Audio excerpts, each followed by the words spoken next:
Olá, você está no canal Os Federais do Ensino, Papo de Trânsito. E o papo de hoje é sobre uma daquelas situações que testam a paciência de qualquer motorista, a ultrapassagem em faixa contínua amarela.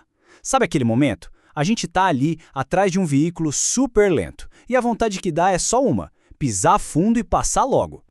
Pois é, a imagem mostra exatamente essa situação. A pergunta parece simples, né? Mas a resposta tem os detalhes bem importantes do nosso Código de Trânsito. Então vamos analisar isso bem a fundo para não sobrar nenhuma dúvida e, claro, para todo mundo rodar por aí com mais segurança. Vamos lá? Para a gente entender de verdade o que pode e o que não pode, não tem outro jeito. A gente precisa ir direto na fonte. A regra sobre a faixa amarela contínua é super específica e está lá, bem clara, no Código de Trânsito Brasileiro. Vamos dar uma olhada no que diz o famoso artigo 203, inciso 5º. Olha só a clareza da lei. O texto é esse aí, bem direto. É infração ultrapassar usando a contramão onde a pista é dividida por uma linha amarela contínua. E atenção, não importa se é uma linha simples ou uma linha dupla. Se ela é contínua e amarela, o recado é um só. Ela separa mãos opostas e a ultrapassagem ali é proibida. Sem mais, sem IC. E por que essa regra é tão séria, tão rígida? Simples, porque as consequências de uma ultrapassagem errada podem ser trágicas. E a punição, claro, acompanha esse risco. Vamos ver o tamanho do problema que um pouquinho de pressa pode acabar causando. Para começar, a gente está falando de uma infração de natureza gravíssima. Isso quer dizer que, de uma vez só, vão 7 pontos para a carteira de habilitação. É a pontuação máxima que uma única infração pode gerar. Isso já mostra o quanto o legislador considera essa manobra arriscada. E se a pontuação já assusta, a parte financeira também pesa, e muito. A multa para essa inflação tem um fator multiplicador de 5. É isso mesmo. Pega o valor base de uma multa gravíssima, que já é o mais alto, e multiplica por 5. É um tipo de erro que sai literalmente muito caro. E agora, um ponto que, olha, muita gente não faz ideia. Para multar por essa inflação, o agente de trânsito não precisa parar o motorista.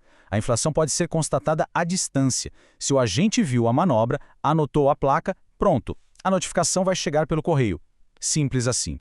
Certo. Agora vamos entrar numa parte que gera uma confusão danada. Existem várias situações que parecem ultrapassagem em local proibido, mas que, para a lei, são outras infrações. Entender essa diferença é fundamental para não se enrolar. Essa é clássica, né? O sinal fecha, forma aquela fila de carros e sempre tem um apressadinho que joga para a contramão para passar todo mundo e parar lá na frente. Isso é a mesma infração da faixa contínua?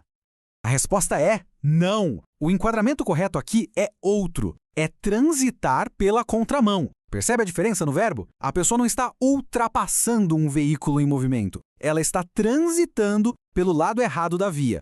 Claro que continua sendo uma infração, e grave, mas é uma infração diferente. Outra coisa perigosíssima que a gente vê direto: o trânsito para e alguns espertinhos acham que o acostamento é uma faixa de rolamento extra. O que a lei diz sobre isso especificamente?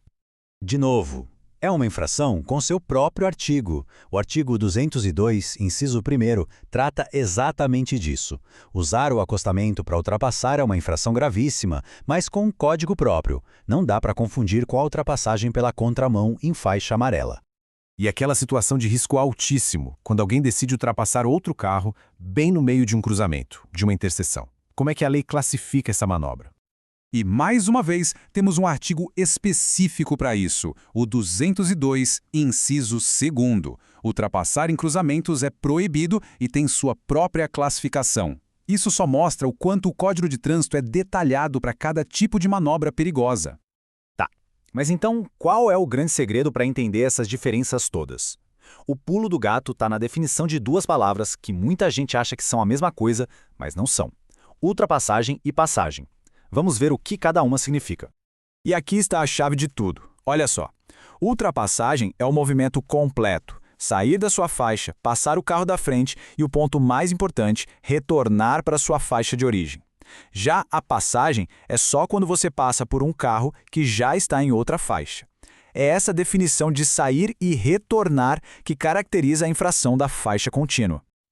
Ufa, foi bastante informação, eu sei, mas agora a gente vai juntar tudo. Para garantir que essa ideia fique bem clara na cabeça, vamos revisar os pontos mais importantes que a gente viu até aqui. Então, para resumir, Viu a linha amarela contínua do seu lado esquerdo? É proibido ultrapassar. A consequência? Infração gravíssima, 7 pontos na carteira e multa multiplicada por 5. Lembre-se que o conceito de ultrapassagem é sair e voltar para sua faixa. E por fim, não confunda. Passar carros no semáforo, usar o acostamento ou fazer isso num cruzamento são outras infrações, ok? No fim das contas, todas essas regras, todos esses detalhes existem por uma única razão: segurança. E isso nos leva a pensar numa coisa que vai além da lei. Quando estamos dirigindo, o que é que guia nossas decisões? É a pressa de chegar alguns minutinhos mais cedo ou é a responsabilidade de chegar em segurança? Federais do Ensino, um papo melhor para um mundo melhor. Este material foi produzido por J. Nascimento. E aí, gostou do conteúdo? Então não se esqueça de deixar o seu like e seguir a gente nas redes sociais. Nosso e-mail é federaisnoensinopapodetrânsito@gmail.com. Um abraço e até a próxima!